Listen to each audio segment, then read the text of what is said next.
You're not what I'm looking for. I don't want to constantly repeat myself or learn a whole new language just to date someone. Look, I just don't see myself dealing with this long term. It's not the life I pictured. The words sliced through the cozy ambience of Brightline Café like shattered glass. Nelson Hunter's hand froze midway to his coffee cup, his entire body tensing at the cruelty he was witnessing just one booth away. I didn't ask you for anything, the woman whispered, her voice breaking as tears streamed down her face. Well, I'm not giving you one. The man, tall, business casual, radiating arrogance, stood abruptly and pulled out his wallet. He tossed a $10 bill onto the table with casual indifference. For you, T. Good luck finding someone who's willing to put in that kind of effort. The cafe door chimed as he left, but the damage lingered in the air like poison. Nelson Hunter, a single father at the next table, hadn't planned to intervene, but he knew silence would teach his daughter the wrong lesson about the world. What no one in the cafe realized was that this moment of cruelty would spark something unexpected, because 3 words, spoken without sound, were about to become the foundation of a love nobody saw coming. Before we continue, please tell us, where in the world are you tuning in from? We love seeing how far our stories travel.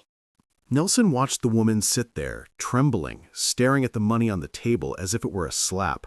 Slowly, her fingers reached up to touch the small hearing aids behind her ears, and in that gesture Nelson saw everything: shame, hurt, the weight of 1,000 rejections. "Daddy, why is she crying?" His 7-year-old daughter Ella tugged urgently on his sleeve, her small hands moving in sign language with the question. Her own hearing aids glinted in the cafe lights as she leaned forward, concern etched across her innocent face. Nelson's jaw clenched. His hands moved in response, signing back to his daughter. "That man rejected her because she's deaf, like you. He made her feel like her deafness makes her unworthy of love." Ella's eyes widened, then filled with tears of her own. "But being deaf isn't bad. You told me I'm perfect the way I am." "You are perfect," Nelson signed emphatically, his movements sharp with emotion. "And so is she. That man is ignorant and cruel." "We have to help her, Daddy. Please." The woman in the beige dress hadn't noticed them yet. She was lost in her own world of hurt, one hand pressed to her mouth as she fought to contain her sobs. Her blonde hair fell forward, creating a curtain between her and the world that had just rejected her again. Nelson had never been one to interfere in strangers' lives. He valued boundaries, respected privacy. But watching this woman touch her hearing aids like they were marks of shame, it ignited something protective and furious within him. This wasn't just about a stranger. This was about the world his daughter would grow up in. He stood up. "Excuse me." Nelson's hands moved in clear, deliberate sign language. As he approached her table, her head snapped up, her tear-stained face shifting from defensive fear to absolute shock. Her mouth opened slightly, her hands lifted tentatively from the table, trembling as she signed back, "You know sign language?" "Yes, my daughter is deaf." He gestured toward Ella, who was watching intently from their booth, her small face fierce with determination. "We've been signing since she was a baby." Fresh tears spilled down the woman's cheeks, but something else flickered in her eyes. Hope, or perhaps relief at being truly seen. Her hands moved again. "I teach ASL to children. I spend every day helping deaf kids understand they're not broken. But that man just made me feel like everything I tell them is a lie." Nelson took a breath. Then his hands moved with deliberate emphasis, making sure every sign landed with the weight it deserved. "You deserve better." The woman's breath caught. She pressed her hand to her heart, more tears streaming. "You deserve better than him," Nelson continued signing, his movements passionate but controlled. "You deserve someone who sees your deafness not as a barrier, but as part of what makes you uniquely you. That man's rejection says everything about his limitations and nothing about yours." "Thank you," she signed, her movements shaky but sincere. "You don't know how much I needed to see those words, to have someone sign them to me in my language." Before Nelson could respond, Ella had scrambled out of their booth and approached them, her rainbow-colored pencils clutched in one small fist. That man was wrong, Ella signed directly to the woman, her child's honesty cutting straight to the heart. You're not broken. Being deaf is just different, not bad. My daddy taught me that. The woman's face transformed as she watched Ella's confident signing.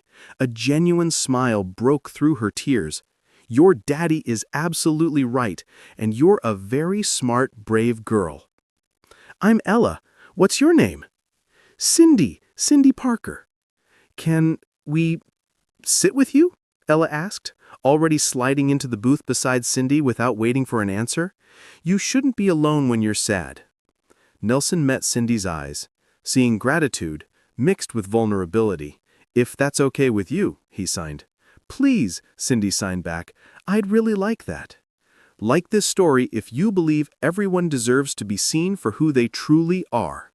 As Nelson slid into the booth across from them, he noticed how naturally Ella gravitated toward Cindy, how the woman's entire demeanor shifted when communicating in sign language, her shoulders straightening, her hands moving with fluid grace. Are you really a teacher? Ella asked, her curiosity overcoming her earlier distress. Yes, I teach sign language to children like you, Cindy signed, her movements becoming more animated. Some are deaf like us, and some are hearing children who want to learn ASL. Why would hearing kids want to learn? Ella tilted her head. Cindy smiled, because they understand that ASL is a beautiful language, because they want to talk to their deaf friends, because they know that different doesn't mean less than. Nelson watched the interaction, something stirring in his chest. When his ex-wife had walked out 5 years ago, unable to handle Ella's diagnosis, he'd thrown himself into learning ASL with fierce determination. Every evening after his architecture job, practicing until his hands ached, joining deaf community groups, making friends with deaf adults who became mentors. He'd built a world where Ella could thrive, but he'd never met someone who understood that world so completely. How long have you been teaching? Nelson found himself signing. 6 years. Cindy's hands moved with increased confidence now. I got my master's in ASL linguistics. I always knew I wanted to work with deaf children because when I was growing up, she paused, her hands stilling briefly, I didn't have many deaf role models. Most of my teachers were hearing. I wanted to be different for the next generation.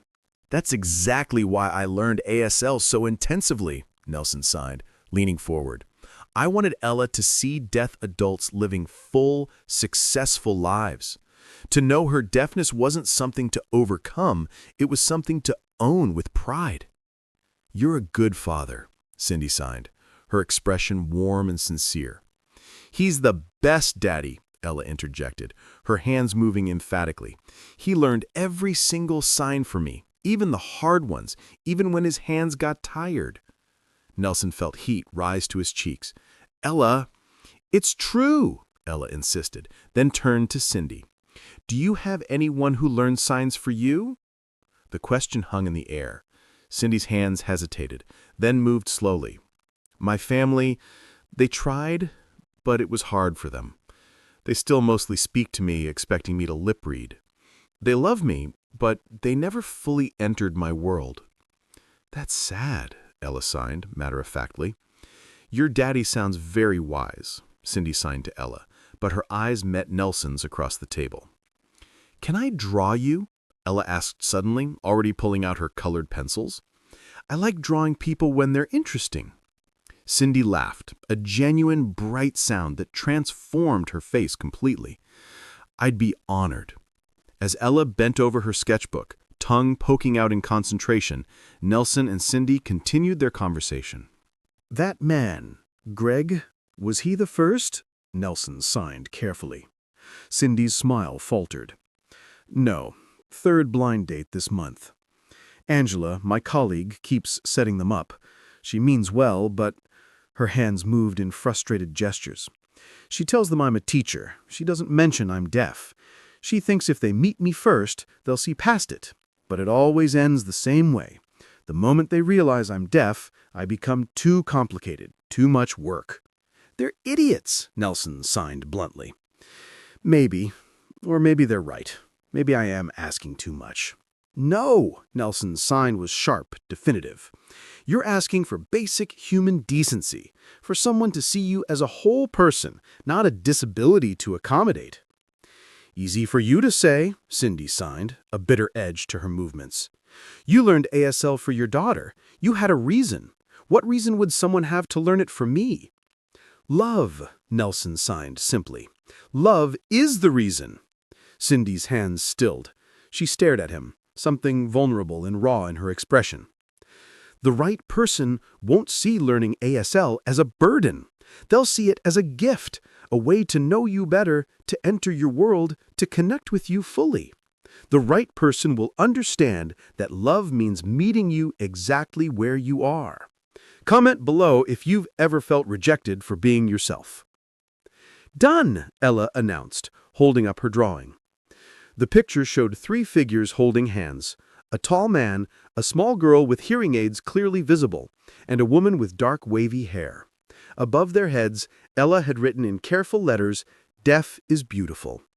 Cindy's hand flew to her mouth. Ella, this is... Her voice broke. She switched back to signing. This is the most beautiful thing anyone's ever drawn for me. You can keep it, Ella signed proudly. So you remember what Daddy said. You deserve better. The cafe was starting to close around them, servers wiping down tables and dimming lights, but none of them wanted to leave this booth, this moment, this unexpected connection.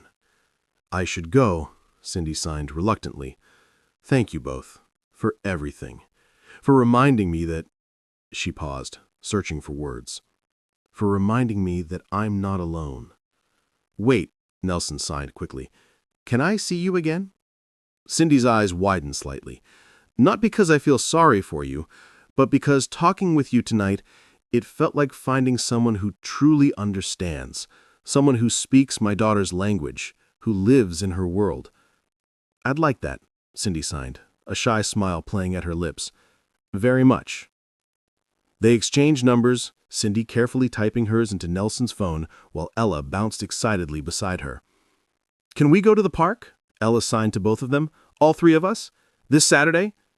Cindy looked at Nelson, who nodded. Saturday it is, she signed to Ella. As they prepared to leave, Cindy stood and signed one more thing to Nelson. Thank you for seeing me tonight. Really seeing me. Those words, you deserve better. I'm going to remember them. Nelson shifted the sleepy Ella to one arm so he could sign back. Remember them every time someone makes you doubt your worth, because you deserve better. Never forget that. Saturday came quickly. The park was bustling with families, but Nelson spotted Cindy immediately. She was sitting on a bench near the playground, wearing a soft blue sweater, her hands moving in animated conversation with an elderly deaf man who was walking his dog. Cindy! Ella broke free from Nelson's hand and ran toward her, signing excitedly as she approached. Cindy's face lit up. She signed something to the elderly man, who smiled and nodded at Nelson before continuing his walk.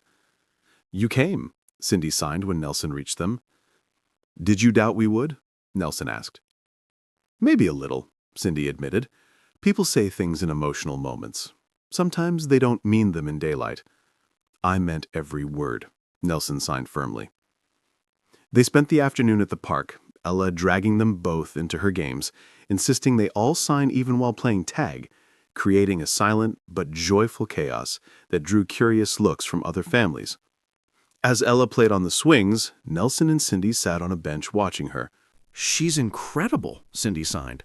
So confident, so proud of who she is. She wasn't always, Nelson signed back.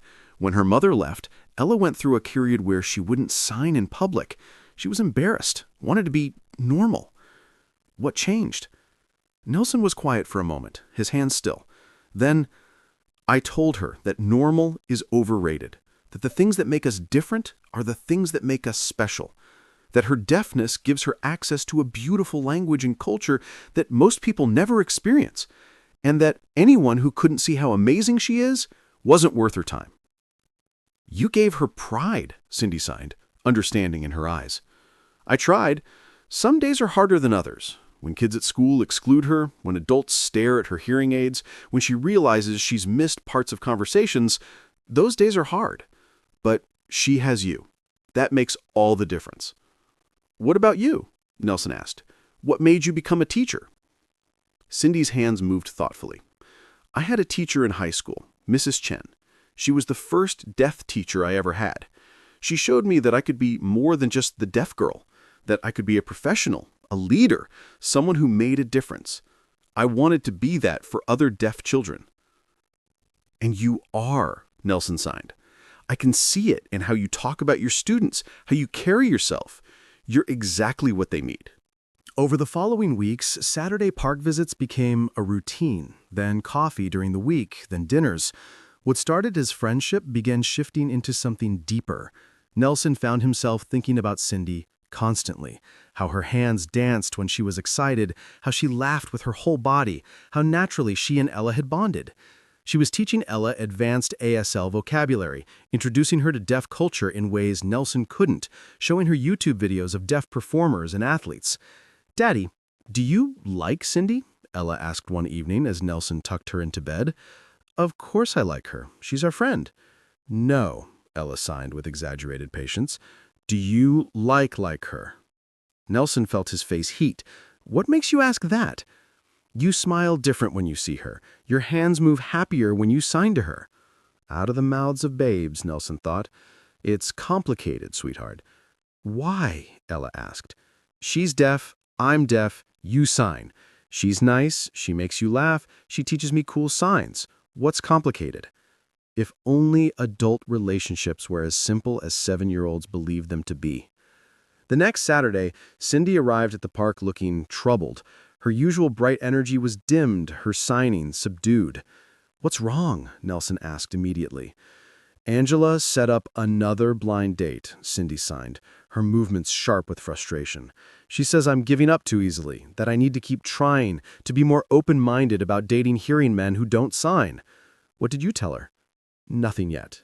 "Maybe she's right. Maybe I'm limiting myself by wanting someone who signs." Cindy's hands stilled. She looked at Ella playing on the monkey bars, then back at Nelson. "I used to. Before." "Before what?" "Before I met you," she signed quietly. "Before I remembered what it feels like to be fully understood, to not have to constantly translate myself, to not feel like I'm asking for too much just by existing in my natural language." Nelson's heart was pounding. This was the moment. He could feel it. "Cindy," he signed slowly, making sure she could see every movement clearly. "These past few weeks with you, they've been the happiest I've been in years. Not just because you're wonderful with Ella, though you are, but because you make me happy. You make me laugh. You challenge me to see the world differently. You've brought something into our lives that I didn't even realize was missing." Cindy's eyes widened, her hands lifting slightly, then falling back to her lap. "I'm falling for you," he signed, his movements deliberate and clear. "I know it's only been a few weeks, and I know you've been hurt before, but I needed you to know. You deserve better than those men who couldn't see your worth, and I want to be the one who shows you that every single day." Tears were streaming down Cindy's face, but she was smiling. Her hands lifted, trembling slightly as she signed, "I'm falling for you too. I have been, since that night in the café when you signed, 'You deserve better.' No one had ever stood up for me like that. No one had ever seen me so completely." "So, we try this?" Nelson signed, hoping to make his movements almost eager. "Really try?" "Yes," Cindy signed, laughing through her tears. "Yes, absolutely yes." Finally. They both turned to see Ella standing behind them, hands on her hips, signing with exasperated 7-year-old wisdom, "I've been waiting forever for you two to figure it out." Cindy laughed, pulling Ella into a hug. Over the little girl's head, she met Nelson's eyes and signed one-handed. "I love her so much already." "She loves you too," Nelson signed back. "We both do." Like this story if you believe everyone deserves love that meets them where they are. 9 months later, Nelson planned something special. He took Cindy back to Brightline Cafe, to the exact booth where they'd first met. Ella was with his parents for the evening. "Do you know what today is?" Nelson signed, as they settled into the familiar seats. 9 months since our first real date, Cindy guessed. And 11 months since that night, Nelson gestured to the booth where she had sat crying. 8 months since everything changed. "I don't like thinking about that night," Cindy signed, her expression clouding. "I do," Nelson signed firmly, "because that night led to this. To us. That man's cruelty brought us together." That's a strange thing to be grateful for. Maybe, but I am grateful. Grateful that I was there, that Ella insisted we help, that you were brave enough to let us into your pain. She reached across the table, taking his hands, stopping their signing but speaking volumes through touch. "There's something I want to ask you," Nelson signed. When she released his hands, Cindy tilted her head, curious. Nelson took a deep breath, then his hands moved with careful precision. "Move in with us. You, me, and Ella. Be a family. I know it's fast, but when you know, you know. And I know that I want to wake up every morning and sign good morning to you. I want Ella to have you there for every milestone, every challenge. I want to build a life with you, a life where no one ever makes you feel less than again." Cindy covered her mouth with her hands, tears flowing freely.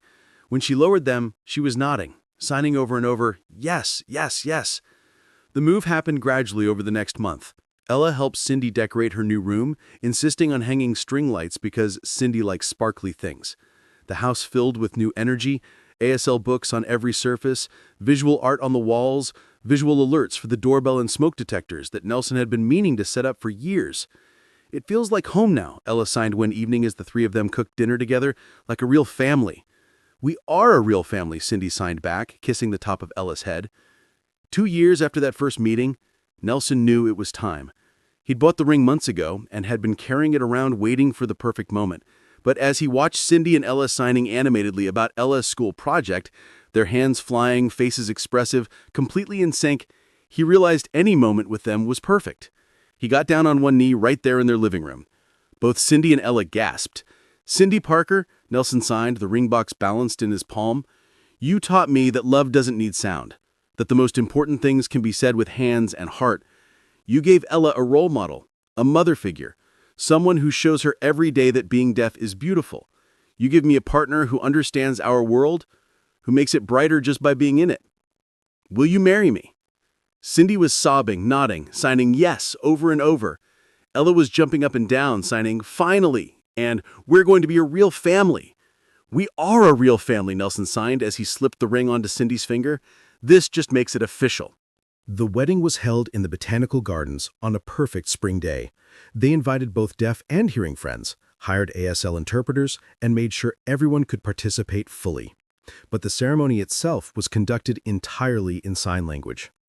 Nelson's vows signed with steady hands despite his emotional voice. "Cindy, you once thought you were asking too much by expecting someone to learn your language. But you gave me so much more.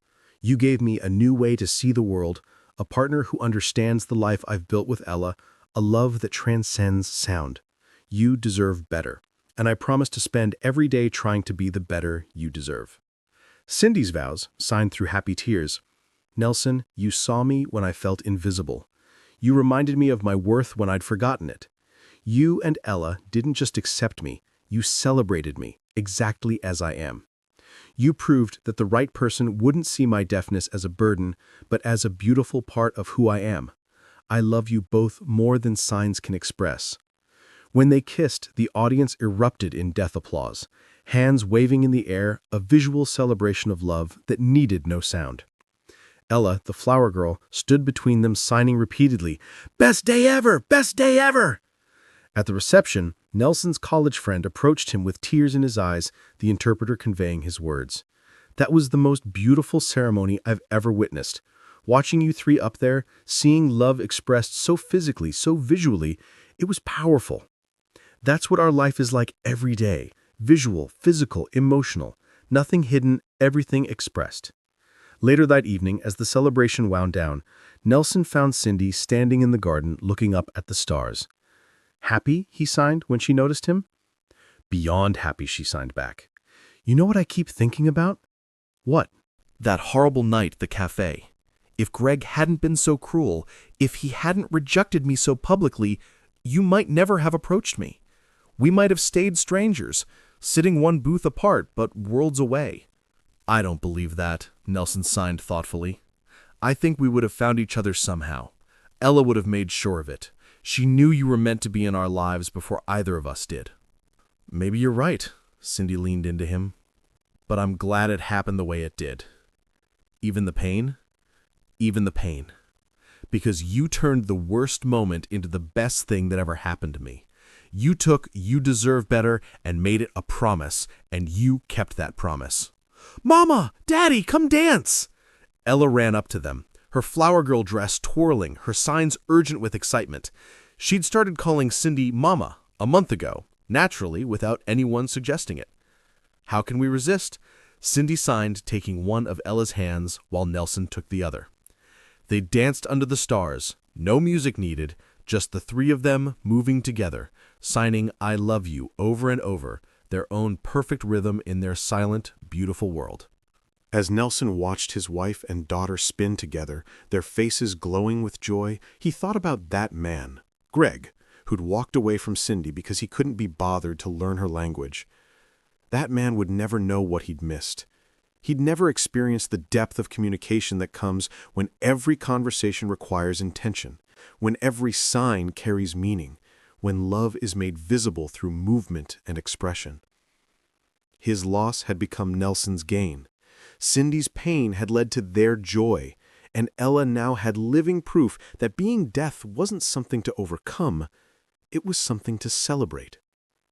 "What are you thinking about?" Cindy signed, catching his contemplative expression. "Just that you deserve better," Nelson signed with a smile, "and that I'm going to spend the rest of my life making sure you never forget it." "You already have," Cindy signed back.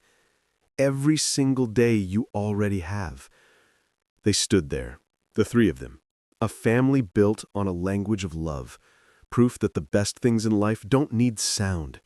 They just need understanding, acceptance, and hands willing to learn a new way to say, "I love you." And in that moment, in the silence, that wasn't really silence at all, everything was perfect. Because sometimes the most profound love stories begin with three simple signs: you deserve better. And sometimes, if you're very lucky, you find the person who proves it's true. If this story touched your heart, remember to subscribe to Soul Lift Stories for more tales of love conquering prejudice. Share this with someone who needs to hear that they deserve better.